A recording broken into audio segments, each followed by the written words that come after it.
அல்லேலூயா.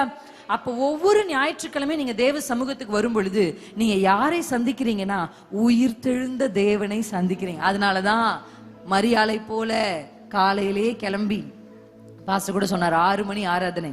எத்தனை பேருக்கு 6 மணிக்கு ஆராதனையா அப்படி யோசிக்கிறீங்களா? இல்ல, அந்த அதிகாலை வேலையில நீங்க கர்த்தரை தேடி வரும்பொழுது கர்த்தர் தம்மை உங்களுக்கு வெளிப்படுத்துவார். அல்லேலூயா. இந்த உலகம் முழுவதும் இதை ஒரு விசேஷமான நாளாக இந்த நாளை கொண்டாடி கொண்டிருக்கிறார்கள். ஒரு வசனத்தை உங்களுக்கு முன்பாக நான் நிறுத்த விரும்புகிறேன். இந்த வசனத்திலிருந்து கர்த்தர் உங்களுக்கும் எனக்கும் கற்றுக் கொடுக்க போகிற வார்த்தையை நம்ம ஏற்றுக்கொள்ளும். மத்தேயு 21ஆம் அதிகாரம். இந்த சம்பவம், அதாவது இயேசு கிறிஸ்து தன்னை காண்பித்த, தன்னை அது எப்படி சொல்றாங்கன்னா, இட்ஸ் ட்ரையம்ப் அப்படின்னா மேற்கொண்ட, ஜெயித்த, தன்னை ஒரு ராஜாவாக காண்பித்த. முந்தைய வசனங்கள்லாம் நீங்க அதிகாரத்தெல்லாம் வாசிக்கும் போது பேதுரு சொல்றாரு, நீர் ஜீவனுள்ள தேவனுடைய குமாரனாகிய கிறிஸ்துன்னு சொன்னா ஆண்டவர் அடுத்து சில நீங்க சொல்ல வேணான்னு சொல்லிடுறாரு மத்தவங்க கிட்ட. நீங்க நிறைய இடத்துல பாத்தீங்கன்னா அற்புதத்தை பெற்றுக்கொண்டவங்க கிட்ட சொல்வார், நீ போய் என்ன பண்ணாத, சொல்லாத. Sometime God wants to hide himself. இப்ப சொல்லாத, ஏன்னா இது என்னை நான் காண்பிக்கிற நேரம் அல்ல. கையை உயர்த்தி சொல்லுங்க, எல்லாவற்றுக்கும் காலம் உண்டு, காலம் உண்டு. பைபிள் நமக்கு ரொம்ப அழகா கற்றுக் கொடுக்குது. எல்லாவற்றுக்கும் காலம் உண்டு. அழ ஒரு காலம் இருந்தா நகைக்க ஒரு காலம் உண்டு, நாட்ட ஒரு காலம் இருந்தா அறுக்க ஒரு காலம் உண்டு. அல்லேலூயா. கிழிக்க ஒரு காலம் இருந்தா தைக்க ஒரு காலம் உண்டுன்னு பைபிள் நமக்கு சொல்லுது. அல்லேலூயா. அப்ப அதின் காலத்தில் நேர்த்தியாய் செவ்வையாய் செய்கிற ஒரு ஆண்டவர் உங்களுக்கும் எனக்கும் உண்டு. அல்லேலூயா. ஒரு குறிப்பிட்ட காலம் வரைக்கும் கர்த்தர் தன்னை வெளிப்படுத்தாமல் தன்னை குறித்த காரியங்களை சொல்ல வேண்டாம் என்று மனிதர்களுக்கு சொன்னாலும், இந்த நாள் வந்தபோது, அவருடைய பாடுகளுக்கு ஒரு வாரத்திற்கு முன்பாக இந்த குறிப்பிட்ட நாள் வந்த பொழுது, தேவன் தன்னை யூதர்களுக்கும் எருசலேமில் வாசம் பண்ணுகிற மற்ற எல்லாருக்கும் தன்னை ராஜாவாக காண்பிக்க வேண்டும் என்று முடிவெடுத்தார். அல்லேலூயா. அல்லேலூயா. கர்த்தர் ஒரு மனிதனுக்கு தன்னை வெளிப்படுத்த வேண்டும் என்று விரும்பினால் மாத்திரமே அந்த மனிதனால் தேவனை பார்க்க முடியும். அல்லேலூயா. அல்லேலூயா. ஆமென். இப்ப ஆண்டவர் முடிவெடுத்தாரு, நம்மள ராஜாவா என்ன பண்ணணும், நம்ம காண்பிக்கலாம். அந்த முடிவுக்கு தேவனுக்கு தேவைப்பட்ட ஒன்றுதான் கழுதை. அல்லேலூயா. அல்லேலூயா. நல்லா புரிஞ்சுக்கோங்க, இந்த பூமியில ஆண்டவர் எதை செய்ய வேண்டும் என்றாலும், பரலோகம் இந்த பூமியில் எதை செய்ய வேண்டுமானாலும், இந்த பூமிக்குரிய ஒரு காரியம் அவருக்கு தேவை. ஸ்பெஷலி ஏன் இந்த வார்த்தையை நான் சொல்றேன்னா, கர்த்தருடைய வேதம் சொல்லுகிறது, கர்த்தர் பூமியை மனுபுத்திரனுக்கு கொடுத்தார். அல்லேலூயா. கிறிஸ்தவர்கள் இந்த அடிப்படை சத்தியம், இது ரொம்ப பேசிக்கான டாக்டரின். என்னன்னா, இந்த பூமி யாருக்கு கையளிக்கப்பட்டது என்றால் மனுஷனுக்கு கையளிக்கப்பட்டது. அல்லேலூயா. ஆண்டவர் ஆதாமையும் ஏவாளையும் உண்டாக்கி நம்ம ஆண்டு கொள்ளுவோன்னு சொன்னாரா, நீங்க ஆண்டு கொள்ளுங்கன்னு சொன்னாரா? உங்களுக்கு புரியுதா நான் சொல்றது?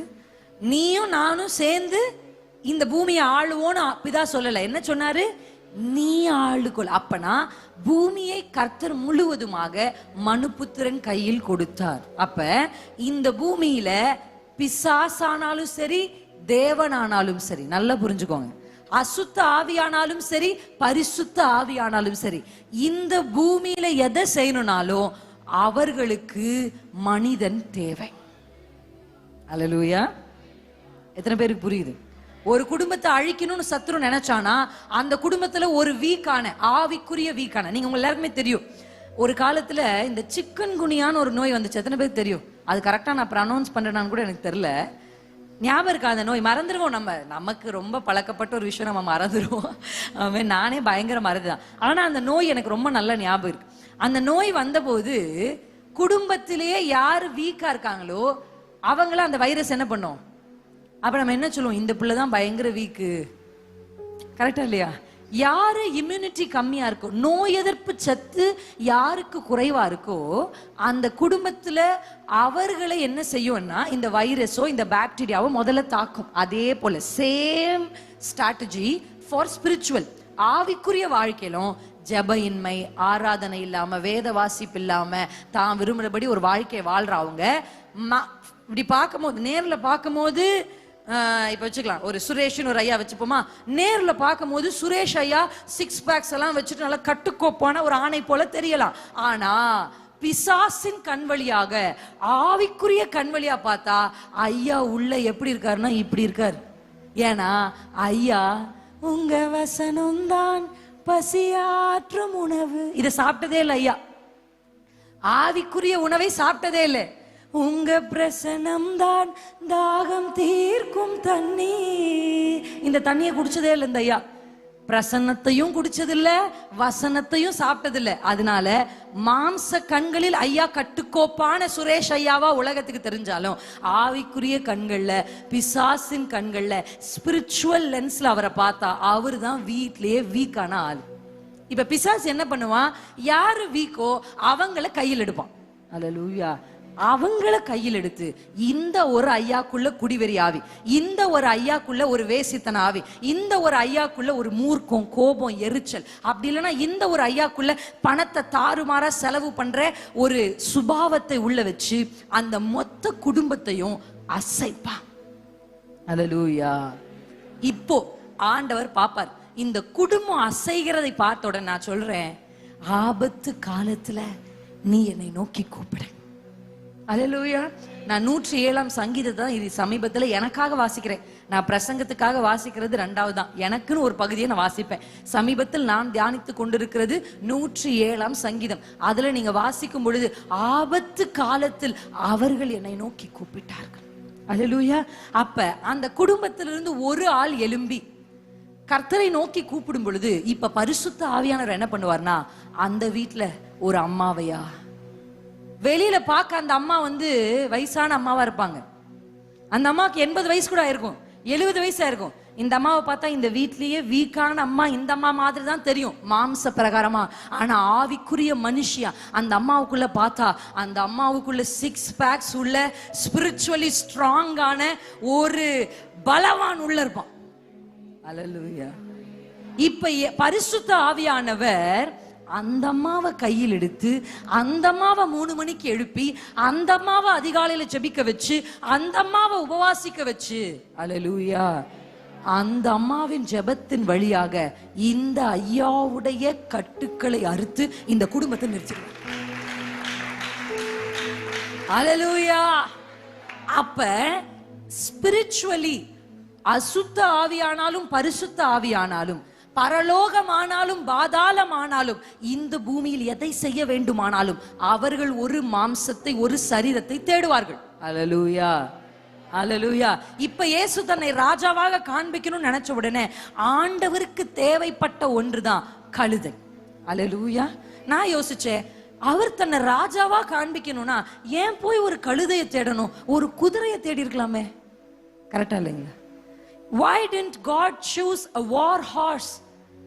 ஏன் அவர் ஒரு யுத்த ஒரு குதிரையை, ஒரு வெள்ளை நிற குதிரையை, மிகுந்த பலமுள்ள தோற்றமுள்ள ஒரு அழகு நிறைந்த குதிரையை அவர் தேர்ந்தெடுக்காமல் ஒரு கழுதையை, ஒரு கழுதை குட்டியை ஏன் அப்பா தேர்ந்தெடுத்தார்? அல்லேலூயா. அந்த தேர்ந்தெடுப்புக்கு ஒரு காரணம். ஏன்னா இந்த பகுதியை நான் வாசிச்சேன், மத்தேயுல வாசிச்சேன், மார்க்ல வாசிச்சேன், லூக்கால, யோவான்ல. ஒரு சில குறிப்பிட்ட சம்பவங்கள் தான் 4 சுவிசேஷ புத்தகத்திலும் வரும். தேவனே என் ஆவியை உம்மிடத்தில் ஒப்பு கொடுக்கிறேன், இந்த வசனம் கடைசியா கர்த்தர் சொன்ன, அது ஒப்பு கொடுத்து அவர் ஜீவனை விட்டார்ன்ற இந்த வசனம் 4 புத்தகத்திலும் வருது. இம்பார்ட்டன்டான சில விஷயங்களை 4 புத்தகத்திலும் எழுதப்பட்டிருக்கு. அப்படி ஒரு முக்கியமான பகுதி தான் இந்த வசனம். இந்த வசனத்தை நம்ம வாசிக்கும் பொழுது 21:4 வாசிக்கும் பொழுது, இதோ ராஜா சாந்த குணம் உள்ளவராய் கழுதையின் மேலும் கழுதை குட்டியாகிய மரியின் மேலும் ஏறிக்கொண்டு உன்னிடத்தில் வருகிறார் என்று சீயோன் குமாரத்திக்கு சொல்லுங்கள் என்று வாசிங்க. தொடர்ந்து வாசிக்கலாம். தீர்க்கதரிசினால் உரைக்கப்பட்டது நிறைவேறும்படி இதெல்லாம் நடந்தது. அல்லேலூயா. மத்தேயு அடிக்கடி இந்த வார்த்தை எழுதுவார், தீர்க்க தரிசிகளால் உரைக்கப்பட்ட. ஏன் நான் உங்களுக்கு மறுபடியும் சொல்றேன், ஒரு விஷயத்தை கர்த்தர் செய்யணும்னா முதல்ல அதுக்கு வார்த்தையை தான் அனுப்புவார். அல்லேலூயா. வார்த்தை என்பது மிகவும் மிகவும் வல்லமை உள்ளது. The most powerful thing a man has அப்படின்னா அது அவனுடைய வாய் தான். அல்லேலூயா. அல்லேலூயா. எத்தனை பேருக்கு புரியுது? உங்ககிட்ட இருக்கிற ரொம்ப பவர் ஸ்பிரிச்சுவலி நான் சொல்றேன், ஆவிக்குரிய ரீதியில உங்க கையில இருக்கிற பயங்கர வல்லமை உள்ள தீர்க்க தரிசினால். இந்த தீர்க்க தரிசனத்தை சொன்னவர் யாருன்னு உங்களுக்கு தெரியுமா? சகரியா. அல்லேலூயா. இந்த தீர்க்க தரிசனத்தை சகரியாவின் புத்தகம் 9:9 நம்ம வாசிக்கிறோம். இப்ப சகரியா நாள் சொல்லப்பட்டது நிறைவேறும்படி இதெல்லாம் நடந்தது. அல்லேலூயா. முதல்ல கர்த்தர் ஒரு கழுதையை தேர்ந்தெடுத்ததற்கான காரணம் தீர்க்க தரிசனத்தை நிறைவேற்ற வேண்டும். அல்லேலூயா. The first point, ஏன் ஆண்டவர் ஒரு குதிரையை தேர்ந்தெடுக்காம கழுதையை தேர்ந்தெடுத்தார்னா அது தீர்க்க தரிசியால் உரைக்கப்பட்டது. அல்லேலூயா. அல்லேலூயா. நான் உங்களுக்கு சொல்றேன், இப்ப நீங்க உங்க ஜப அறையில கெஞ்சி ஜெபிக்கிற ஜபத்தை மட்டும் செய்யாம தீர்க்க தரிசன ஜபங்களை செய்யும்படி பரிசுத்த ஆவியானவர் உங்களுக்கு உதவி செய்வாராக. அல்லேலூயா. பிரேயர்ல வெறும் பெட்டிஷன் பிரேயர் மட்டும் இல்ல, பிரேயர்ல எத்தனையோ டைமென்ஷன் இந்த வேதத்துல எழுதப்பட்டிருக்கு. அல்லேலூயா. அல்லேலூயா. எத்தனை பேருக்கு புரியுது? ஜெபம்னாலே நம்ம கெஞ்சி கெஞ்சி ஜெபிக்கணும்ன்றது ஒரு பக்கம் இருந்தாலும் இன்னொரு பக்கம் கர்த்தர், அதாவது எப்படி இருக்குன்னா, உங்க அப்பா உங்களுக்கு ஒரு வீடை கட்டி ஒரு டைனிங் டேபிள் வச்சு அந்த டைனிங் டேபிள் ஃபுல்லா உங்களுக்கான எல்லாவற்றையும் வச்சிருக்கிறார். நீங்க வந்து டைனிங் டேபிள் இருக்கிறத உட்கார்ந்து சாப்பிடாம டைனிங் டேபிள் முன்னாடியே நின்றுட்டு daddy daddy please daddy daddy please daddy தாங்க டாடி தாங்க டாடி அப்படின்னா, எனக்கு பையன் இருக்கான், அவன் என்ன சொல்ல தெரியுமா, அப்படி கை வச்சுப்பான். எங்க கத்துக்கிட்டான்னு எனக்கு தெரியல. மாமி ப்ளீஸ் மாமி ப்ளீஸ் மாமி அப்படி சொன்னா எனக்கு ஒரு மாதிரி கஷ்டமா இருக்கும். அப்படி சொல்லாத ஜுடா, this is for you, you can take it அப்படின்னு சொல்வேன். இது உனக்கு தான், நீ எடுத்துக்கோ. ஓ ப்ளீஸ் மாமி அப்படின்னு சொன்னா எனக்கு ஒரு மாதிரி இருக்கு. நான் சொல்றேன், ஆண்டவர் ஆல்ரெடி உங்களுக்காக சிலுவையில் சம்பாதித்து வைத்த எதையுமே நீங்கள் உரிமையோடு கையில் எடுத்துக்கோ. அல்லேலூயா. சுகமாய் வாழ வேண்டும் என்பது உங்க உரிமை. ஏன்னா அந்த வசனத்துல நம்ம பாடணும்ல, ஒப்பு கொடுத்தீரையா, அதுல எப்படி அந்த வரியை ஏன் நான் பாட வச்சேன்னா, எங்களை வாழ வைக்க, நம்மை வாழ வைக்க தான் அவர் பலியானார். நம்ம சாக வேண்டிய அவசியம் இல்லை. அல்லேலூயா. நீங்க சோர்ந்து போக வேண்டிய அவசியம் இல்லை. ஏன்னா நான் நல்லா வாழணும்னு தான் என் அப்பா எனக்காக பலியான. அப்ப நீங்க நல்ல முறையில வாழ வேண்டும் என்பது பிதாவினுடைய சித்தமா இருக்கிறது. அப்ப நீங்க சுதந்திரிக்க வேண்டிய சில விஷயம் இருக்கு. ஆண்டவர் முதல்ல சொல்லிட்டார், அதையும் ஆபிரகாம் கிட்டே சொல்லிட்டார். என்ன சொல்லிட்டார்? கானான உன் சந்ததி கையில ஒப்பு கொடுத்துட்டாரு. இப்போ அந்த சந்ததியுடைய வேலை என்ன தெரியுமா? அது உள்ள போய் அதை சுதந்திரிக்கணும். அல்லேலூயா. அல்லேலூயா. அப்போ உங்க ஜெபங்களை நான் என்ன ஜெபத்தை சொல்றேன்னா, ப்ராஃபெட்டிக்கல் பிரேயர் பண்ணணும் ஆவிக்குரியவர்கள். ஆமென். சர்ச்சுக்கு வந்து 15 வருஷம் ஆச்சு, இன்னும் மற்றவங்க தலைமையில கை வச்சு ஜெபிக்கணும்னு எதிர்பார்க்க கூடாது. அல்லேலூயா. மற்றவங்க எனக்கு ஏதாவது ஒரு தீர்க்க தரிசனம் சொல்லுவாங்களான்னு தீர்க்கதரிசிகளை தேடி ஓடக்கூடாது. ஆமென். அல்லேலூயா. குறி கேட்கிற மாதிரி போன் பண்ணி குறி கேட்க கூடாது. இன்னும் கிறிஸ்தவர்கள் நீங்க கேட்டு சொல்லுங்க, நான் ஒரு நிலம் வாங்கியிருக்கேன், தண்ணி எங்களுக்கு கேட்கறாங்க, ஒரு நிலம் வாங்கியிருக்கிறேன், தண்ணி எங்க வரும்னு ஜெபம் பண்ணி சொல்லுங்களாம். சார் எங்களுக்கு அது தெரியாது, தண்ணி எங்க வரும் நான் இங்கிருந்தே சொல்லணுமா? குறி கேட்க ஆரம்பிச்சிட்டோம். 15 வருஷம் ஆச்சு, 10 வருஷம் ஆச்சு, ரட்சிக்கப்பட்டு சபைக்குள்ள வந்து அபிஷேகம் பெற்று இன்னும் ஏன் நம்ம சொல்லணும்? நம்ம சந்ததிக்கு நேரா ஏதோ ஒருத்தங்க நம்ம பிள்ளைகளை பார்த்து சொல்ற வார்த்தை இல்லை, நீங்க உங்க பிள்ளைகளை குறித்து சொல்லணும். அல்லேலூயா. நீங்க உங்க எதிர்காலத்துக்கு தீர்க்க தரிசனத்தினால் உரைக்கப்பட்டது நிறைவேறும்படி கர்த்தர் ஒரு கழுதையை தேர்ந்தெடுத்தார். இரண்டாவது, அவர் ஏன் கழுதையை தேர்ந்தெடுத்தார், குதிரையை தேர்ந்தெடுக்காம? அதுக்கு ஒரு பெரிய காரணம் இருக்கு. ஏன்னா அவர் எப்படிப்பட்ட ராஜாவாய் வரல அப்படின்னா, யுத்தம் பண்ணுகிற ராஜாவா வரல, சமாதானத்தின் ராஜாவாய் வந்தார். உங்களுக்கு ஒரு வசனத்தை நான் காமிக்கிறேன் பாருங்க. 1 ராஜாக்களின் புத்தகம் 1ஆம் அதிகாரம் 33ஆம் வசனம். எடுத்தவர்கள் சத்தத்தை உயர்த்தி வாசிப்போம். 1 ராஜாக்களின் புத்தகம் 1ஆம் அதிகாரம், first chapter verse 33, 33.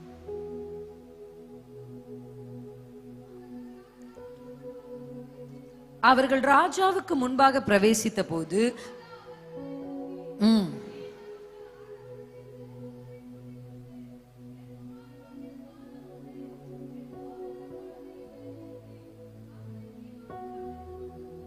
இந்த வார்த்தை யாரால் சொல்லப்பட்டது அப்படின்னா, ராஜாவாகிய தாவீதினால் சொல்லப்பட்டது. அல்லேலூயா. இப்ப தாவீது முடிவு பண்ணிட்டாரு, சாலமோனை ராஜாவாக்கலாம். அல்லேலூயா. சாலமோனை ராஜாவாக்கலான்னு தாவீது முடிவு பண்ண உடனே தாவீதுடைய அசிஸ்டன்ஸ் எல்லாம் கூப்பிட்டு தாவீது ஒரு வார்த்தையை சொல்றாரு, நீங்க என்ன செய்யணும், என் குமாரனாகிய சாலமோனை என் கோவேறு கழுதையின் மேல் ஏற்றி. அல்லேலூயா. என் குமாரனை குதிரை, அப்ப நீங்க தாவீதுக்கு வந்து குதிரைகளும் இருந்திருக்கும் கழுதைகளும் இருந்திருக்கும், கரெக்டா இல்லைங்களா? Yes or no? ஆனா தாவீது ரொம்ப ஸ்பெசிபிக்கா சொல்றாரு, அவனை குதிரை மேல இல்ல, அவனை கழுதை மேல ஏற்று. அல்லேலூயா. ஏன் சாலமோனை குதிரை மேல ஏற்றக்கூடாது, கழுதையின் மேல ஏற்றணும்? அங்க வார்த்தை சொல்லுகிறது, ஏற்றி அவனை அழைத்து கொண்டு போங்கள். ஏன் ஏற்றணும், கழுதை மேல ஏற்றணும் அப்படின்னா, சாலமோன் சமாதான புருஷன். ஒரு ராஜா குதிரையின் மேல் ஏறுகிறார் என்று சொன்னால் அவர் இப்பொழுது யுத்தம் பண்ண போகிறார் என்று அர்த்தம். ஒரு ராஜா கழுதையின் மேல் ஏறுகிறார் என்றால் அவர் சமாதானத்தை கூற போகிறார் என்று அர்த்தம். அல்லேலூயா, அல்லேலூயா, ஆமென், ஆமென். இன்றைக்கு நான் உங்களுக்கு எந்த வார்த்தையை கொண்டு வந்திருக்கிறேன் பரிசுத்த ஆவியானவர் உதவியோடு என்றால், இன்றைக்கு ராஜாதி ராஜாவாகிய இயேசு உங்கள் வீடுகளுக்குள்ளே கழுதையின் மேலே ஏறி வருகிறார். கழுதையின் மேலே ஏறி வருகிறார். உங்கள் வீடுகளுக்குள்ளே, உங்க பிசினஸ்க்குள்ள, உங்க வாழ்க்கைக்குள்ள, உங்க சிந்தைக்குள்ளாக அவர் சமாதான புருஷனாக ஏறி வருகிறார். தாவீதோட யுத்தங்கள் முடிந்தது. சாமுவேல் என்கிற சமாதான புருஷனின் நாட்கள்ல யுத்தங்கள் இல்ல. சுதந்தரிக்கிறது தான் சாலமோனுக்கு வேலை, அனுபவிக்கிறதா சாலமோனுடைய வேலை. அல்லேலூயா. நீங்கள் யுத்தங்கள் செய்த காலங்கள் முடிவுக்கு வந்து, அல்லேலூயா, நீங்கள் இலை பாருகிற ஒரு காலத்திற்கு நேராக. எத்தனை பேர் நம்புறீங்க? வாழ்க்கை முழுசும் யுத்தம் செஞ்சிட்டு இருக்கணும்னு அவசியம் இல்லை. உங்களுக்காக அவர் குதிரையின் மேல் அல்ல, கழுதையின் மேல் ஏறி வருகிறார். உங்களுக்காக அவர் யுத்த புருஷனாய் அல்ல, சமாதான புருஷனாய் உங்களுக்காக. அல்லேலூயா, அல்லேலூயா, அல்லேலூயா, ஆமென். உங்களுக்கு ஒரு இளைப்பாறுதல், உங்க மனசுக்கு ஒரு இளைப்பாறுதல். நான் சொல்லுவேன், வாழ்க்கை முழுசும் நம்ம யுத்தம் பண்ணிக்கிட்டே இருக்கிறது இல்லை. நேற்று பேசும்போது கூட நான் சொன்னேன், போராட்டம் வாழ்க்கை முழுசும் கிடையாது. போராட்டம் என்பது ஒரு ஆரம்பம் தான். ஒரு பிரச்சனை வந்த உடனே அந்த பிரச்சனை உங்ககிட்ட ஒரு பொய் சொல்லும். என்ன பொய் தெரியுமா? எல்லாமே முடிஞ்சிச்சு, இந்த பிரச்சனையோடு உன் வாழ்க்கையே முடிஞ்சிச்சு அப்படி சொல்லும். நான் சொல்றேன், அந்த பொய்யை நம்பாதீங்க. ஒரு கிறிஸ்தவனுக்கு, ஒரு ஆவிக்குரியவனுக்கு ஒரு பிரச்சனை வந்ததுன்னா அது முடிவு அல்ல, முடிவு அல்ல, ஒரு பெரிய மகிமைக்கான ஆரம்பம். ஹல்லேலூயா. இதுக்கப்புறம் ஒரு பிரச்சனை நீங்க பார்க்கும்போது, ஐயோ இவ்வளோ ஒரு பிரச்சனை, இப்படி பெரிய ஒரு தாக்கம் வந்துருச்சு, நம்ம வாழ்க்கையே முடிஞ்சிச்சுன்னு உங்க மனசு சொல்லிச்சுன்னா, உங்க மனசை பார்த்து சொல்லுங்க, முடியல, இப்பதான் என் கர்த்தர் ஏதோ ஒரு விஷயத்தை ஆரம்பிக்கிறாரு. அல்லேலூயா, அல்லேலூயா. இது முடிவல்ல, இது ஆரம்பம் தான். இது முடியும் போதுதான். அல்லேலூயா. இளைப்பாறுதல் என்னை சுற்றிலும், இளைப்பாறுதல் என் எல்லை எங்கிலும். சொல்லுங்க, இளைப்பாறுதல் என்னை சுற்றிலும், இளைப்பாறுதல் என் எல்லை எங்கிலும், இளைப்பாறுதல், இளைப்பாறுதல். அல்லேலூயா. இந்த பாட்டை சமீபத்துல நான் பாடிக்கிட்டே இருக்கேன். ஏன்னா எனக்கு தெரியும், இந்த வார்த்தையை நாம் அனுப்பும் பொழுது இந்த இளைப்பாறுதல். அல்லேலூயா. சகரியாவினால் சொல்லப்பட்டது நிறைவேறும்னா, பிரின்சியால சொல்லப்படுறது நிறைவேறும். உங்க பேரை போட்டுக்கோங்க, உங்க பேரை போட்டு சொல்லுங்க, நிறைவேறும், நிறைவேறும். அல்லேலூயா, அல்லேலூயா, ஆமென். கர்த்தர் நிச்சயம் நிறைவேற்றுவார். அபிஷேகம் பெற்ற ஒரு மனுஷனுடைய வார்த்தையை, அபிஷேகம் பெற்ற ஒரு மனுஷனுடைய வார்த்தையை அவர் நிச்சயம் நிறைவேற்றுவார். தேவ ஆவியினால நிரம்பி பரிசுத்த ஆவியானுடைய உதவியோடு உங்கள் வாயிலிருந்து புறப்படுகிற வார்த்தைகள் நிச்சயம் நிறைவேறும். அல்லேலூயா, அல்லேலூயா. எத்தனை பேர் நம்புறீங்க? கர்த்தர் உங்களுக்காக செய்வார். ஆண்டவர் சொல்றாரு, இந்த நாளிலே விசேஷமாக உங்கள் வாழ்க்கைக்கு நேராக அவர் சமாதானத்தை கொண்டு வருகிறார். சமாதானத்தை கொண்டு வருவார். குதிரையின் மேல் அல்ல, கழுதையின் மேல் ஏறி, கழுதையின் மேல் ஏறி. அப்படிதான் அவங்க அந்த வார்த்தையில என்ன சொல்றாங்க, நம்ம அதே வாசிக்கலாமா? சகரியா 9ஆம் அதிகாரம் 9ஆம் வசனம் ஆல்ரெடி ஒரு ப்ராஃபஸி. வேணும்னா அதை வாசிச்சு நம்ம 10ஆம் வசனத்தையும் சேர்த்து வாசிப்போம். சீயோன் குமாரத்தியே மிகவும் களிகூரு, மிகவும் களிகூரு. எருசலேம் குமாரத்தியே கெம்பீரி, கெம்பீரி. இதோ உன் ராஜா, இதோ உன் ராஜா உன்னிடத்தில் வருகிறார். அல்லேலூயா.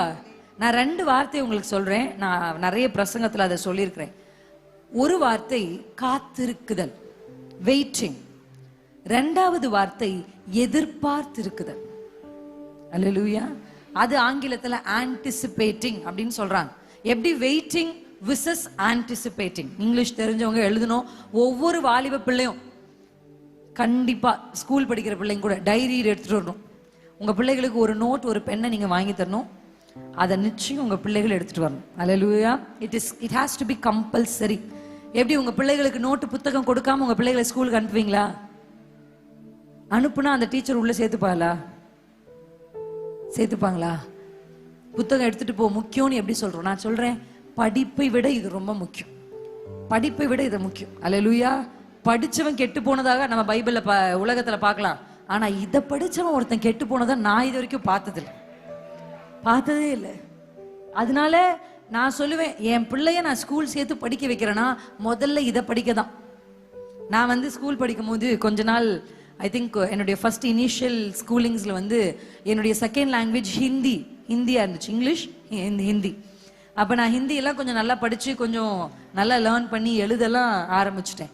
ஆனா சர்ச்சுக்கு தமிழ்ல பிரசங்கிக்கும் போது என்னால தமிழ்ல என்ன பண்ண முடியலன்னா கோப்ப பண்ண முடியல. தமிழ் பைபிள் படிக்க கொஞ்சம் தடுமாற ஆரம்பிச்சேன். உடனே அம்மா ஹிந்தி நிறுத்திட்டாங்க. நீ தமிழ் படிச்சே ஆகணும். நான் சொல்றேன், நீங்க தமிழ் படிங்க அப்படின்றது மட்டும் நான் சொல்ல, நீங்க பைபிள் படிச்சே ஆகணும். உங்கள் பிள்ளைகள் வேதத்தை படித்தே ஆக வேண்டும். உங்க பிள்ளைகளுக்கு எவ்வளவு நகை போட்டு வச்சிருக்கீங்க, எவ்வளவு சொத்து சேர்த்து வச்சிருக்கீங்க முக்கியம் இல்ல. வசனம் பிள்ளைகளுக்கு நம்ம சேர்த்து வைக்கணும். பிள்ளைகள் கையில ஒரு பைபிள, ஒரு நோட்டை, ஒரு பெண்ணை கொடுத்து அனுப்புங்க. 2 கலர் பெண்ணை கொடுங்க. டைட்டில் சொல்லும் போது அதை போடு, வசனம் சொல்லும் போது எழுது. அது என்ன தெரியுதோ அதை எழுதட்டும். அதுக்கு என்ன புரியுதோ அந்த பிள்ளைக்கு அதை எழுதட்டும். அல்லேலூயா. ஸ்பெஷலி வாலிப பிள்ளைங்க வெறும் கை வீசிட்டு ஒரு பைபிளை ஸ்டைலாலாம் சர்ச்சுக்கு தூக்கிட்டு இருக்கக்கூடாது. அல்லேலூயா. எழுதணும். ஒவ்வொரு வார்த்தைகளையும் முடிந்தவர்கள் வாலிப பிள்ளைகள் எழுதணும். இப்ப வாலிப பிள்ளைங்க நோட் வச்சிருந்தீங்கன்னா எழுதுங்க, வெயிட்டிங் விசஸ் ஆன்டிசிபேட்டிங். தமிழ் தெரிந்தவர்கள் எழுதுங்க. நம்ம கர்த்தர் படிப்பு கொடுத்ததே இதை படிக்க தான். நான் அப்படிதான் நினைக்கிறேன். அல்லேலூயா. எழுத படிக்க தெரிஞ்சா ஒரு நோட் எடுத்துட்டு எழுத ஆரம்பிங்க. இந்த வசனத்துல எப்படி வாசிக்கிறோம்? காத்திருக்குதல், எதிர்பார்த்திருக்குதல். காத்திருக்குதல் அப்படின்றதுக்கும் எதிர்பார்க்கறதுக்கும் ஒரு வித்தியாசத்தை எப்பவுமே நான் சொல்லுவேன். என்ன அப்படின்னா, திடீர்னு உங்க பையன் ஒரு சென்னை பட்டணத்திலயோ இல்ல பெங்களூர்லயோ படிக்கிறாரோ வேலை செய்யறாருன்னு வச்சுக்கலாம். உங்க பையன் போன் பண்றாரு, அம்மா நான் நாளைக்கு நைட்டு பஸ் ஏறி சனிக்கிழமை என்ன பண்ணிருவேன், வந்துருவேன் அப்படின்னு சொல்றாருன்னு வச்சுக்கோங்க. எக்ஸாம்பிள் சும்மா. நான் வெள்ளிக்கிழமை நைட்டு பஸ் ஏறி சனிக்கிழமை காலையில வீட்டுக்கு வந்துருவேன் அப்படின்னு சொன்ன உடனே நீங்க போய் சோஃபால உட்காந்து கையை கன்னத்துல வச்சு, தம்பி எப்படா வருவ அப்படின்னு சொல்லுவீங்களா? அப்படியே சொல்லுவீங்க? உங்க பையன் வரேன்னு போன் பண்ண உடனே நீங்க என்ன பண்ணுவீங்க? சொல்லுங்க அம்மா. அப்பா பையன் வரானா, அவனுக்கு சிக்கன் பிடிக்கும், காலையில இட்லியும் சிக்கனும் போட்டுருவோம், போய் வாங்கிட்டு வாங்க, அவனுக்கு இது பிடிக்கும் அது பிடிக்கும், அப்படிதானே? பிள்ளையினுடைய வருகைக்கு நீங்க என்ன பண்ணுவீங்கன்னா எதிர்பார்ப்பீங்க. கரெக்டா இல்லைங்களா? இதுதான் வித்தியாசம். காத்திருக்குதல் இருதயத்தை இளைக்க பண்ணும். சும்மா உட்காந்து எப்ப நடக்குமோ, நடக்காதா, வருமா வராதா, இப்படியே உட்காந்து துக்கமா இருக்கிறது உங்க இருதயத்தை டயர்ட் ஆக்கிரும். ஆனா வரும் அப்படின்னா நீங்க என்ன பண்ண ஆரம்பிப்பீங்கன்னா உற்சாகமா வேலை செய்ய ஆரம்பிப்பீங்க. கரெக்டா? எந்த நிச்சயத்துல நீங்க போய் சிக்கன் வாங்கிட்டு வந்தீங்க? ஏன்னா உங்களுக்கு தெரியும் உங்க பிள்ளை கண்டிப்பா வந்துருவான். கரெக்டா இல்லையா? அப்ப விசுவாசம் என்பது உங்களுக்கு நிச்சயம் இயேசு தருவார்னா நீங்க மூளையில உட்கார்ந்து அழமாட்டீங்க, வரப்போகிறவைகளுக்கு ஆயத்தம் ஆவீங்க. ஒரு வேலை வேணும்னு கர்த்தரிடத்துல கேக்குறீங்கன்னா சும்மா உட்கார்ந்து, நான் பார்த்துருக்கிறேன் ஒரு சில ஆண்கள்லாம் வேலை கிடைக்கலன்னா குடிக்க ஆரம்பிச்சிருவாங்க. நல்ல வேலை வாய்ப்பு கிடைக்கலனா ஸ்மோக் பண்ண ஆரம்பிச்சிருவாங்க. நல்ல வேலை வாய்ப்பு கிடைக்கலனா போய் ஃப்ரெண்ட்ஸோட ஊர் சுத்த ஆரம்பிச்சிருவாங்க. நான் என்ன சொல்றேன்னா, அது சரியான முடிவா? ஒரு வேலை கிடைக்கலனா வேலையை பெற்றுக்கொள்வதற்கு ஒரு 6 மாச கோர்ஸ் எக்ஸ்ட்ரா படிக்கலாமே. அல்லேலூயா, அல்லேலூயா. எத்தனை பேருக்கு புரியுது? நம்ம படிச்ச வேலை கிடைக்கலனா இப்ப எது வேலை நல்லா கிடைக்குதோ அதை பார்த்து ஒரு வருஷ கோர்ஸ் ஆன்லைன்ல படிக்கலாமே. அப்ப ஒரே விஷயம் தான், வேலை கிடைக்கலன்னு துக்கமா இருந்து குடிச்சு தன்னை அழிக்கிறது நல்லதா, வேலை கிடைக்கலன்னு தெரிஞ்ச உடனே நமக்கு கர்த்தர் சொல்லி இருக்கிறார் உனக்கு ஒரு வேலையை தருவேன்னு வாக்கு பண்ணியிருக்கிறார், அந்த வேலைக்கு ஆயத்தமாகிறது நல்லதா? இதுதான் கிறிஸ்தவர்கிட்ட பெரிய பிரச்சனை. நமக்கு ஒன்று லேட் ஆன உடனே நம்மளை பிசாசை தாக்கி அவ்வளவுதான் சொல்லுவான். சோர்ந்து போகாதீங்க, ப்ரிப்பேர். கர்த்தர் உங்ககிட்ட சொல்லிட்டாரா உங்களுக்கு ஒரு ஆண் பிள்ளையை கொடுப்பேன்னு சொல்லிட்டாரா, ப்ரிப்பேர். அந்த பிள்ளையை எப்படி வளர்க்கணும், ப்ரிப்பேர். பைபிள்ல பிள்ளைகளை குறித்து என்ன சொல்லியிருக்கு எடுத்து படிங்க. அல்லேலூயா, அல்லேலூயா. வாக்குதத்தம் வந்த உடனே துக்கமா இருக்க கூடாது. விசுவாசம் உள்ளவன் வாக்குதத்தத்தை பெற்றுக்கொண்டு துக்கமுகமா இருக்க மாட்டான். விசுவாசம் உள்ளவன் வாக்குதத்தம் நிறைவேறுவதற்கு செயல்படுவான். அல்லேலூயா. நீ ராஜா வாவன்னு சொல்லிட்டா கர்த்தர் சொல்லிட்டாருன்னு போய் தாவீது தூங்கல, செயல்பட்டான். அல்லேலூயா. எனக்கு இது கிடைக்கல, அதை நான் சொல்லுவேன், எனக்கு இது கிடைக்கல. ஒரு சில பேர் சர்ச்சுக்கே வரமாட்டாங்க. கர்த்தர் சொன்னாரு எனக்கு கிடைக்கல, நான் வரமாட்டேன். அதெல்லாம் சரியான ரெஸ்பான்ஸ். அதான் நான் சொல்லுவேன், நான் கர்த்தர்கிட்ட வரமாட்டேன் அப்படின்னு தேவனை விட்டு தூர போறவங்க எப்படி தெரியுமா, நான் அழுக்கா இருக்கேன் அதனால நான் தண்ணி கிட்ட வரமாட்டேன்னு சொல்ற மாதிரி. ஒருவன் அழுக்கா இருந்தா அவன் எங்க வரணும், தண்ணீர் அண்டையில் வரணும். பிரச்சனைகளை கை காண்பித்து கர்த்தரை விட்டு தூரம் போகுவது எனக்கு தெரிஞ்ச முட்டாள்தனம். அதே பிரச்சனையை கை காண்பித்து கர்த்தரிடத்துல இன்னும் நெருங்கி போகிறது தான் புத்திசாலித்தனம். அல்லேலூயா, அல்லேலூயா. எத்தனை பேர் நம்புறீங்க? இனி பிரச்சனைகள் உங்களை தேவனை விட்டு தூர தள்ளக்கூடாது. பிரச்சனைகள் தேவன் அண்டையிலே. அல்லேலூயா, ஆமென். இந்த வசனத்துல வாசிப்போம், ஆண்டவர் என்ன பண்றாராம், வருகிறார். இருக்கா அந்த வார்த்தை, உன்னிடத்தில் வருகிறார். வாசிப்போம், அவர் நீதி உள்ளவரும் ரட்சிக்கிறவரும், எப்படி வராரு, தாழ்மை உள்ளவருமாய், கழுதையின் மேலும் கழுதை குட்டியாகிய மரியின் மேலும் ஏறி வருகிறவருமாய் இருக்கிறார். ஏறி வருகிறார். அல்லேலூயா. இப்ப ஏறி வருகிறவர் என்ன செய்ய போகிறார்? அல்லேலூயா. அதான் ரொம்ப முக்கியம். இப்ப ஏறி வராரு, சரி வந்துட்டாரு. ஒருத்தர் வீட்டுக்கு வராங்க, நான் உங்க வீட்டுக்கு வரேன் அப்படின்னு சொல்லி ஒருத்தர் ஃபோன் பண்ணாங்கன்னா உடனே உங்களுக்கு எதுக்கு வராங்க, என்னவா இருக்கும், ஏதாவது விஷயமா இருக்குமோ, ஏதாவது பிரச்சனையா இருக்குமோ, இல்ல ஏதாவது பத்தி பேச வர, யோசிப்பீங்களா, யோசிக்க மாட்டீங்களா? இப்ப ஆண்டவர் வராரு. நான் சொல்லுவேன், பைபிள் படிக்கிறதுக்கு ஒரு அழகான மெத்தட் இருக்கு. என்ன தெரியுமா? வசனங்களை நோக்கி கேள்வி கேட்கிறது. அல்லேலூயா. question that word. ஆதலால் அப்படின்னு ஆரம்பிச்சா முன்னாடி என்ன இருக்குன்னு பார்க்கணும். ஏனெனில் அப்படின்னு ஆரம்பிச்சா முன்னாடி என்ன இருக்குன்னு பார்க்கணும். ஏன் ஆண்டவரே, எனக்கு தெரியும், நான் முன்னாடி எனக்கு ஒரு பெரிய, எனக்கு இருந்தது பைபிள், இங்கிலீஷ் பைபிள் மட்டும்தான். என்கிட்ட ஸ்டடி பைபிள், ஒத்த வாக்கியம், இந்த மாதிரி எந்த எக்ஸ்ட்ரா பைபிள்ஸும் கிடையாது. ஆனா அந்த காலத்திலேயே தினமும் நான் பிரசங்கிக்கணும். என் ப்ரேயர் செல்க்கு தினமும் அட்லீஸ்ட் 7 நாள்ல 5 நாளாவது நான் என்னுடைய ப்ரேயர் செல்ல இருக்கிறவங்களுக்கு பிரசங்கிக்கணும். எப்படி பிரசங்கிப்பேன்? உட்காந்துட்டே இருப்பேன், வேதத்தை வச்சுட்டு கேள்வி கேட்பேன். எனக்கு இது புரியல, ஏன் இப்படி எழுதிருக்கீங்க, ஏன் இந்த இடத்துல இவர் இப்படி செஞ்சாரு, ஏன் நீங்க அதுக்கு அனுமதிச்சீங்க, இப்படி கேட்கும் போது தேவன் அதுல இருந்து வெளிச்சங்களை கொடுக்க ஆரம்பிச்சார். பைபிள் காலேஜ்லாம் நான் படிச்சதில்லை, ஆனா வேதத்தை திறக்கும் போதெல்லாம் அதற்குள் இருக்கிற மறைபொருள்களை கர்த்தர் எடுத்து பேச ஆரம்பிச்சார். அல்லேலூயா, அல்லேலூயா. கேள்வி கேட்கணும். இப்ப வராருன்றாரே, சரி ஆண்டவரே வரீங்க, எதுக்கு வரீங்க அப்படின்னா, அதே சகரியாவின் வழியாக கர்த்தர் வருகிறார் என்ற செய்தியை மட்டுமில்ல, அவர் வருகிற நோக்கத்தையும் கர்த்தர் சொல்லிக்க. எடுத்து வாசிப்போம், சகரியா 9ஆம் அதிகாரம் 10ஆம் வசனம். எடுத்தவர்கள் எல்லாரும் வாசிக்க போறோம். எல்லாரும் together, every mouth has to declare this. எல்லா வாயும் இந்த வசனத்தை அறிக்கை செய்ய வேண்டும். கையில் எடுத்த சிறு பிள்ளைகள், கையில் எடுத்த பெரியவர்கள் எல்லாரும் இந்த வசனத்தை வாசிக்கலாம். சகரியாவின் தீர்க்க தரிசன புத்தகம் 9ஆவது அதிகாரம். அப்படி உங்ககிட்ட பைபிள் இல்லைன்னா கூட இந்த டிஸ்பிளேவை நீங்க பாருங்க. சின்ன பிள்ளைங்க திருப்ப முடியலன்னா கூட விட்டுருங்க, இந்த டிஸ்பிளே பாருங்க. டிஸ்பிளே பார்த்து வாசிக்கலாமா எல்லாரும்? அல்லேலூயா. எப்பிராயீமில் நின்று ரதங்களையும் எருசலேமில் நின்று குதிரைகளையும் அற்று போக பண்ணுவேன், யுத்த வில்லும் இல்லாமற் போகும். அவர் ஜாதிகளுக்கு சமாதானம் கூறுவார். அவருடைய ஆளுகை ஒரு சமுத்திரம் தொடங்கி மறு சமுத்திரம் வரைக்கும், நதி தொடங்கி பூமியின் எல்லை பரியந்தமும் செல்லும். அல்லேலூயா, அல்லேலூயா. ஆண்டவர் எதை செய்ய வருகிறார்? எவ்வளவு அழகா அந்த வசனம் இருக்கு தெரியுமா? இந்த வசனத்தை நான் வாசிச்சு அப்படியே இந்த வசனத்தை என் வாழ்க்கைக்கு ஜெபமா மாத்தினேன். ஒரு பிரசங்கத்தினுடைய ஜெயம் என்ன தெரியுமா? அந்த பிரசங்கம் ஜெபமானால் தான் ஜெயிக்க முடியும். கேட்டுட்டு நல்லா இருந்துச்சு, இதமா இருந்துச்சு, சுகமா இருந்துச்சு, போதாது. பெயின் பாம் மாதிரி தான் நிறைய பேர் வசனத்தை யூஸ் பண்றாங்க. எது? தைலம். வெளிநாட்டுல தைலமே கிடையாது, உங்களுக்கு தெரியுமா? வெளிநாடுகள்ல இந்த ஈஸ்ட் வெஸ்டர்ன் கண்ட்ரீஸ்ல எல்லாம் அவங்க இந்த தைலமே யூஸ் பண்றதில்ல. அதுக்கு பதிலாக அவங்க இந்த பெயின் கில்லர்னு ஒன்று யூஸ் பண்றாங்க. நம்மள மாதிரி எதுவுமே அவங்க எடுத்து இப்படி தடவிக்க மாட்டாங்க. நமக்கெல்லாம் ஒரு பழக்கம் இருக்கு, தலை வலிச்ச உடனே என்ன பண்ணிடுவோம், இப்படிதான் பாதி பேர் வசனத்தை தடவிக்கிறாங்க.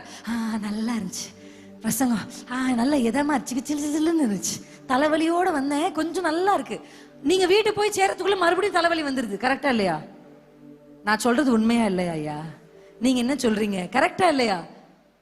நல்லா இருக்கு சிஸ்டர், பிரசங்கத்தை கேட்கும் போது நரம்பு புடைக்குது, கர்த்தருக்காக ஏன் வாக்கியம் ஒன்றை செய்ய போகிறோம், வீட்டுக்கு போன உடனே படுத்து தூங்கிறோம். இதுக்கப்புறம் நான் என்ன செய்ய, இப்படி எல்லாமே அந்த மொமெண்ட்ல தான் கதைன்னு இருக்கும். ஒரு 5 மணிக்கு அந்த ஒரு 5 நிமிஷம் கதை தைலம் தேய்ச்சோம் நல்லா இருக்கும். இன்னைக்கு பாதி கிறிஸ்தவர்கள் வசனத்தை தைலத்தை போலதான் பூசிக்கிறாங்க. அல்லேலூயா. எனக்கு வேதத்துல சொல்லப்பட்ட தைலத்தை பத்தி தெரியல, நம்ம யூஸ் ஜண்டுபாம் தைலத்தை பத்தி தான் நான் பேசுறேன். ஆமாவா இல்லையா? அது நல்லா இருந்துச்சு சிஸ்டர், நல்லா இருந்துச்சு மெசேஜ். எனக்கு அப்படி யாராவது சொன்னா நல்லா தான் இருந்துச்சா? ஆனா ஒரு சில பெண்கள் என்கிட்ட பேச சொல்லுவாங்க, என் வாழ்க்கை மாறிச்சு, என் ஜபம் மாறிடுச்சு, நான் அக்ஸாலு நீங்க பேசின ஒரு செய்தியை கேட்டேன், அதை நான் கேட்டதுக்கு அப்புறம் என் மென்டாலிட்டியே மாறிச்சு, இப்படி சொல்லுவாங்க. அப்ப அது எனக்கு ரொம்ப சந்தோஷமா இருக்கும். நல்லா இருந்துச்சு. நான் சொல்றேன், எப்பவுமே நம்மள தடவி கொடுக்கிற மெசேஜை கேட்டுட்டே இருக்கிறது, அதாவது I will not say comfort is not needed, but always comforted. No, sometime we need conviction. எல்லா பிரச்சனைக்கும் தீர்வு ஆறுதல் அல்ல. சில பிரச்சனை நீங்க பார்த்திருக்கீங்களா, மருத்துவர்கள் கிட்ட நீங்க ஒரு சில பிரச்சனைகளுக்கு போனீங்கன்னா அவங்க உங்களுக்கு அந்த வலிக்கான தீர்வுள்ள சில மாத்திரைகளை கொடுப்பாங்க. ஆனா ஒரு சில பிரச்சனைகளுக்கு நீங்க மருத்துவத்துல போகும்போது அவர் சொல்வார், இந்த பிரச்சனைக்கு மாத்திரை சரி வராது, இந்த பிரச்சனைக்கு ஆபரேஷன் பண்ணணும்னு. எல்லா பிரச்சனைக்கும் ஆண்டவரே மருந்து கொடுத்துருங்க. ஆண்டவர்கிட்ட போய் மருந்து கேட்டா பரவாயில்லையே, மெடிக்கல் ஷாப்ல போய் மருந்து கேட்டு வாங்கி சாப்பிட்டுறோம். கரெக்டா இல்லைங்களா? ஐயா இடுப்பு வலிக்குது, கால் வலிக்குது, 2 மாத்திரை கொடுங்க, அவரு கொடுத்துறாரு எடுத்து. இப்படி மாத்திரை தான் உள்ள போகுதே தவிர, அப்புறம் ஒரு நாள் மாத்திரையும் கேட்காத நிலை வரும்போது ஹாஸ்பிட்டலுக்கு தூக்கிட்டு போகும்போது மருத்துவர் சொல்லுவாரு, இது மாத்திரைகளால் குணப்படுத்தப்படுவது அல்ல, இவைகள் வெட்டி எரியப்பட வேண்டிய சில உறுப்புகளின் பாகங்கள் உள்ளே இருக்கிறது என்று. அல்லேலூயா. Not every preaching has to be a comfortable preaching. Certain preaching has to be conviction. அல்லேலூயா. எல்லா வார்த்தைகளும் தேற்றுகிற வார்த்தைகளா இருக்க வேண்டிய அவசியம் அல்ல. சில வார்த்தைகள் நம்முடைய சில பாகங்களை வெட்டி வலிக்கும். சில வசனம் வலிக்கணும், வலிக்க இடம் கொடுத்தாதான், ஆபரேஷன் பண்ண இடம் கொடுத்தாதான் அது நம்மை விட்டு போகும் பொழுது விடுதலை. எல்லா விடுதலைகளும் ஒரே மாதிரி விடுதலை இல்லை. சம் டெலிவரன்ஸ், சில டெலிவரன்ஸ்க்கு நம்மளை அர்ப்பணிக்கணும். உலகத்திலேயே பவர்ஃபுல்லான பெனிஹின், பில்லி கிரஹாம் போன்ற பிரசித்தி பெற்ற ஊழியர்களை கொண்டு வந்தாலும் எனக்கு தெரியும் ஒரு சில பேரை விடுதலை ஆக்கவே முடியாது. It is impossible to deliver certain people. Why? ஏன்னா அவங்க சரண்டரே பண்ண மாட்டாங்க. சரண்டர் பண்ணாத ஒரு மனுஷனை 1.5 மணி நேரம் இல்ல 10 மணி நேரம் அந்த மனுஷனுக்கு ஜெபிச்சாலும் I know that man will never get delivered. இது ஊழியக்காரர் மேல் இருக்கிற பிரச்சனை அல்ல. ஒரு மருத்துவர் ஒரு ஆபரேஷனை செய்யணும்னா அந்த மனிதன் கண்களை அடைத்து படுக்க வேண்டும். அதான் சொல்லுவாங்க டேபிள், மெடிக்கல் டேர்ம்ல ஓடியில டேபிள்னு சொல்லுவாங்க. அந்த டேபிள்ல ஒரு மனுஷன் படுத்தாதான். எனக்கு 2 ஆபரேஷன் நடந்திருக்கு, என் பிள்ளைகள் 2 பேருமே சி செக்ஷன் தான். அந்த டேபிள்ல நான் படுக்க மாட்டேன்னு சொன்னா என் பிள்ளை வெளியே வராது. சில நேரத்துல கர்த்தர் நம்மை படுக்க சொல்லுகிற, நம்மை அர்ப்பணிக்க சொல்லுகிற நேரத்துல நாம் புரியாது. எனக்கு யோசிச்சு பாருங்க, ஒரு திரை போட்டுருவாங்க, உங்களுக்கு ஆபரேஷன் பண்ணவங்களுக்கு தெரியும், படுக்க வச்சுட்டு ஒரு ஸ்கிரீனை போட்டுருவாங்க இந்த இடத்துல. இந்த ஸ்கிரீனுக்கு கீழே என்ன நடக்குதுன்னு படுத்திருக்கிற பெண்ணுக்கு தெரியாது. எனக்கு தெரியாது எப்படி மருத்துவர்களின் வயிறை கிழித்தார்கள், எப்படி அவர்கள் பிள்ளையை வெளியே எடுத்தார்கள். I cannot see it, I cannot understand it, but it happened. அப்படிதான் சில நேரத்துல கர்த்தர் செய்யறது புரியாது, தெரியாது, புரிய வேண்டிய அவசியம் இல்லை.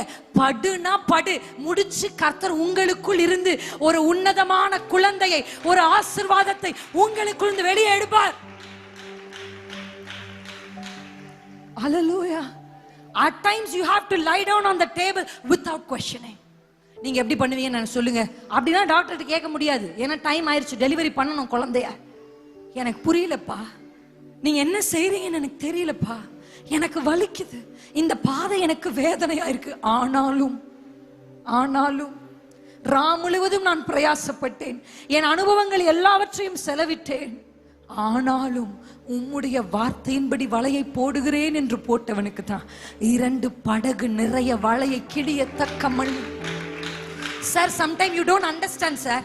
சம்டைம் அப்பா விளக்க மாட்டார். இப்ப கூட நான் சமீபத்தில் ஒரு வாலிப பிள்ளை கேட்கிறா, எனக்கு சொல்லுங்க கர்த்தர் என் வாழ்க்கையில என்ன செய்ய போறான்னு சொல்லுங்க. எனக்கு தெரியாது. அல்லேலூயா, அல்லேலூயா. எல்லாவற்றையும் அவர் சொல்லிட்டு தான் செய்யணும்னு அவசியம் இல்ல. சில விஷயத்த சொல்ல மாட்டார், சொன்னா தாங்க மாட்டீங்க. அப்படிதான் பைபிள்ல இருக்கு. நான் இப்ப சொன்னா நீங்க தாங்க மாட்டீங்க. சில விஷயத்த கர்த்தர் ஏன் தெரியுமா சிலர்கிட்ட சொல்றது இல்ல, அதை அக்செப்ட் பண்ற கெப்பாசிட்டி அவங்களுக்கு இருக்காது. நான் 22 வயசுல இருக்கும்போது அப்பா என்கிட்ட வந்து என் மரணத்தை குறித்து சொன்னார். அல்லேலூயா. நான் வாழுகிறதை பற்றியும் என் பிள்ளைகளை பற்றியும் என் ஊழியத்தை பற்றியும் மட்டுமில்ல, என் மரணத்தை குறித்தும் இயேசு எனக்கு சொன்னார். நான் யோசிச்சேன், ஏன் என்கிட்ட சொல்றேன்? இப்ப நான் யோசிச்சு பார்க்கிறேன், அதை தாங்குகிற கெப்பாசிட்டியை கர்த்தர் எனக்குள்ள வைத்துதான் அந்த செய்தி எனக்கு சொன்னார். அல்லேலூயா. கர்த்தர் சிலருக்கு ஏன் தன்னுடைய காரியங்களை வெளிப்படுத்துவதில்லை, அதை சுமக்கிற, அதை சுமந்தும் கர்த்தருக்கு பின் நடக்கிற கெப்பாசிட்டி உங்ககிட்ட இருக்கா? வெளிப்படுத்துங்க வெளிப்படுத்துங்கன்னா சொன்னா அவங்க தாங்க மாட்டீங்க சார். ஒண்ணு அது நிமித்தம் பெருமை வந்துடும் உங்களுக்கு, இல்லையா அது உங்களை சோர்வாக்கிடும். சோ கர்த்தர் ஒரு இம்மெச்சூரான பர்சன் கிட்ட கொடுக்க மாட்டார். நீங்க மெச்சூர் ஆகிற வரையும் சீக்ரெட் சொல்ல மாட்டார் சார். அந்த ரகசியத்தை சுமக்க உங்கள் இருதயம் ஆயத்தமானால் தான் கர்த்தர் சொல்லுவார். சும்மா வந்து எப்ப பார்த்தாலும் நீங்க சொல்லுங்க ஃபியூச்சர்ல கர்த்தர் எனக்கு என்ன பண்றாரு, எல்லார்கிட்டயும் கை நீட்டி நீங்க சொல்லுங்க என் பிள்ளையை குறித்து என்ன வச்சிருக்காரு, தாங்க மாட்டீங்க சார். தாங்கக்கூடிய வலு உள்ளவர்களாய் மாறிவிட்டு கேளுங்கள். நீங்கள் கேட்காமலே அவர் வந்து சொல்லுவார். நான் கேட்கலையா, எதிர்காலத்தை குறித்து சொல்லுங்க, எனக்கு பிறக்க போற பிள்ளையை குறித்து சொல்லுங்க, நான் கட்டிக்க போற புருஷனை குறித்து சொல்லுங்க. நான் கேட்கல, என்னை தேடி வந்து அவர் எனக்கு அதை சொன்னார். ஏன்னா அதை தாங்கக்கூடிய வலு உள்ள பாத்திரமாய் அவர் என்னை உருவாக்கி இருந்தார். வயசு முக்கியம் இல்ல சார். ஆவிக்குரிய வாழ்க்கையில வயசு முக்கியம் இல்ல. ஆவிக்குரிய வாழ்க்கையில நேரம் தேவனோடு. ஒரு spiritual maturity comes from the time you spend with the Lord, not with the experience. அனுபவங்களை வைத்து இந்த உலகத்தில் எல்லாவற்றையும் சாதிக்க முடியாது. அல்லேலூயா. சில காரியங்களை தேவ பிரசன்னத்தில் வைத்து தான் சாதிக்க முடியும். ஆமென். அல்லேலூயா. கர்த்தர் எதை செய்ய வேண்டும் என்று விரும்புகிறார், யாருக்கு அதை வெளிப்படுத்துவார், எவன் அதை சுமக்க ஆயத்தமாய் இருக்கிறான். அல்லேலூயா, அல்லேலூயா. உங்களுக்கு புரியுதா நான் சொல்றது? ஆமென். என்ன செய்ய போகிறேன்? சகரியா கிட்ட ஆண்டவர் சொல்றார், நான் என்ன செய்ய போறேன் தெரியுமா? சும்மா கழுதையின் மேல ஏறி வர்றதுனால, சமாதான புருஷனாய் வருகிறதுனால டோன்ட் திங்க் இட் இஸ். அவருடைய ஆக்ஷன்ஸ் பாருங்க, அவர் என்ன செய்ய போறார். எவ்வளவு அழகா இந்த வசனத்தை நம்ம வாசிக்கும் போது எடுத்து அந்த 10ஆம் வசனம், எப்பிராயிம் நின்று ரதங்களையும், அல்லேலூயா, சேரியட் ரதங்களையும் குதிரைகளையும் கர்த்தர் அற்று போக பண்ணுவார். உங்களை சுற்றி வளைத்திருக்கிற ரதமும் குதிரையும் என் கர்த்தர் அற்று போக பண்ணுவார். மலையின் மேல ஒரு மனுஷன் இருந்தான், தீர்க்கதரிசி. அவன் கூட 4 பேர் இருந்தாங்க. தூங்கி எழுந்து ஒரு வேலைக்கு நான் அப்படி யோசிச்சு பார்ப்பேன். எப்பவுமே பைபிள் படிக்கும் போது நான் கற்பனை பண்ணி பார்ப்பேன். ஒரு அம்மா வந்து கண்ணீரால் அப்பாவுடைய பாதத்தை கழுவிச்சு அப்படிலாம் நான் உடனே அதை கற்பனை பண்ணுவேன். எப்படி இருந்திருக்கும் அந்த இடம், எல்லாருடைய பார்வை எப்படி இருக்கும் அப்படின்னு கற்பனை பண்ணுவேன். நீங்க யோசிச்சு பாருங்க, காலையில சீக்கிரமா இந்த வேலைக்காரன் எழும்பிட்டான்.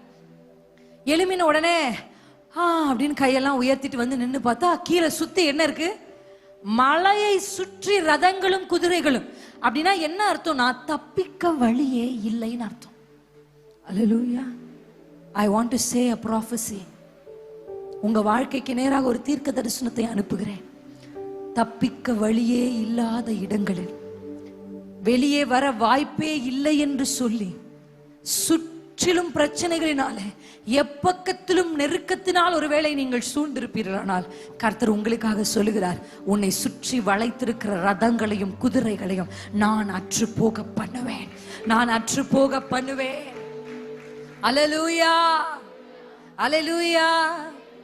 வழியே இல்லா இடங்களிலும் புது வழியை நமக்கு உண்டாக்குவார்.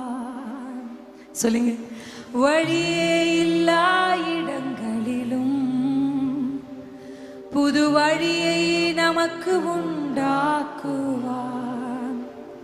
இருண்டு போன எந்த வாழ்க்கையில் ஜீவ ஒளியாக வந்தே அடுத்த வார்த்தை எப்படி இருக்கு தெரியுமா?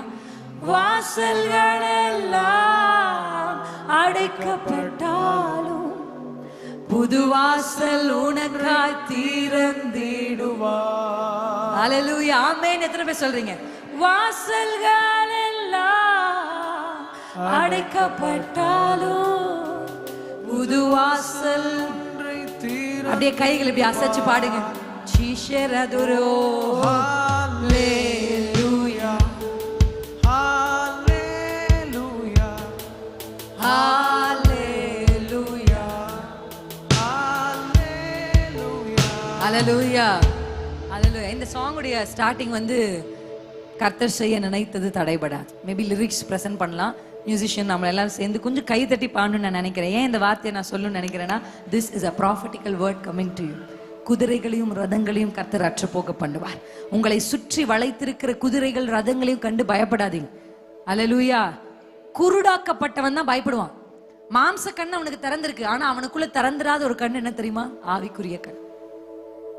அல்லேலூயா. இன்னைக்கு நான் நிறைய வசனம் எடுத்துட்டு வந்தேன். அதை சொன்னா இது ரொம்ப ஒத்து போகும்.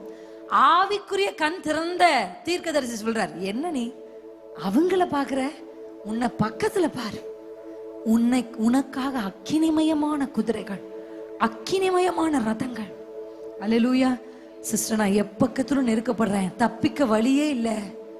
இந்த வேலையை விடணும்னு தோணுது, ஆனா விட்டா அடுத்த வேலை எங்க போவேன்னு எனக்கு தெரியல. எனக்கு இந்த இடத்துல இருக்க பிடிக்கல, ஆனா இதை தவிர எனக்கு வேற வழி இல்லை. என் நெருக்கப்படுகிறேன், இதுல இருந்து வெளியே வர வழி இல்லை. அல்லேலூயா. சோதனைகளை தாங்குகிற பலனை மற்றும் கர்த்தர் தரல, சோதனைந்து தப்பி போகிற வழியை.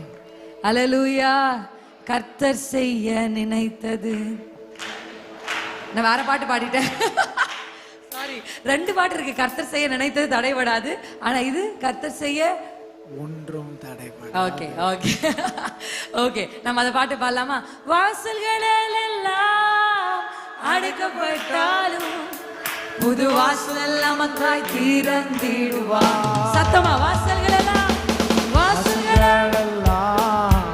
அடைக்கப்பட்டாலும் தீர்க்க தரிசனம் ப்ராஃபட்டிகளா பாடிடுவார்.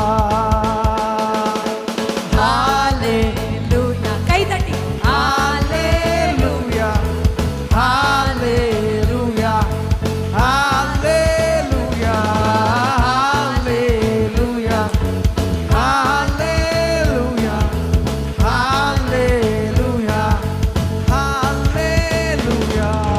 கர்த்தர் செய்ய நினைத்தது அது தடைபடாது. தேவன் நம்மை ஆசீர்வதித்தார், தடைபடாது. பலமா, கர்த்தர் செய்ய நினைத்தது தடைபடாது. தேவன் நம்மை ஆசீர்வதித்தார். கரங்களை தட்டி, என் தேவனால் நான் உயருவேன், என் தேவனால் நான் பெருகுவேன், என் தேவனால் என் தேவனால் நான் பெருகுவேன். நிச்சயம் நடக்கும், நிச்சயம் நடக்கும். சுற்றி உள்ள கண்கள் அதை பார்க்கும், என்னை சுற்றி உள்ள கண்கள் அதை பார்க்கும். அல்லேலூயா. எல்லாவற்றையும் இழந்து இந்த நகோமி திரும்பி வரும்போது நகோமி எல்லாரும் எப்படி பார்த்திருப்பாங்கன்னு நினைக்கிறீங்க? பாவம், சச்சோ பாவம், எல்லாம் போச்சு, எல்லாம் போச்சு, பரிதாபமா பார்த்திருப்பாங்க. ஆனா ரூத்தின் புத்தகம் பரிதாபமான நகோமியோடு முடியவில்லை.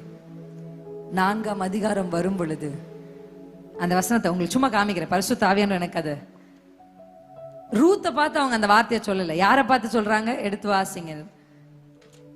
ஓ ஹல்லேலூயா ஹல்லேலூயா. 4:14. அப்பொழுது ஸ்திரீகள் நகோமியை பார்த்து, சுதந்திரவாளி அச்சு போகாதபடிக்கு இன்று உனக்கு தயவு செய்த கர்த்தருக்கு ஸ்தோத்திரம். அல்லேலூயா. அவளுடைய வாழ்க்கையின் துவக்கம் பரிதாபமாய் துவங்கினாலும், எப்பக்கத்திலும் நெருக்கப்பட்டவளை போல கசப்பு நிறைந்தவளா அவ வந்தாலும், கர்த்தருடைய வேதம் சொல்லுது, அவ பெத்லகேம் என்கிற அப்பத்தின் வீட்டுக்குள்ள வந்ததுனால கர்த்தர் அவள் வாழ்க்கையை ஆசீர்வாதமாக மாற்றினார். அல்லேலூயா. சொல்லுங்க, உங்க வார்த்தை வாழ்க்கையை பார்த்து சொல்லுங்க, ரதங்கள் குதிரைகள் அற்று போகும், என்னோடு யுத்தம் பண்ணுகிற. அடுத்த வார்த்தை எப்படி இருக்குன்னா, அவர் வில்கள், யுத்த வில்கள், யுத்த அம்புகள் அல்ல. என்ன? அம்புக்கும் வில்லுக்கும் வித்தியாசம் இருக்கு. அம்பு என்பது அது, வில் என்பதுதான் அதை எய்கிற ஒரு ஆயுதம். கரெக்டா இல்லைங்களா? த சோர்ஸ், வில்லு தான் சோர்ஸ். அப்ப ஆண்டவர் வர்ற அம்பெல்லாம் பிடிச்சு ஒரு அம்பா உடைக்கல, அவன் கையில இருக்கிற வில்லையே வாங்கி உடைச்சிடறார். எத்தனை பேருக்கு புரியுது நான் சொல்றது?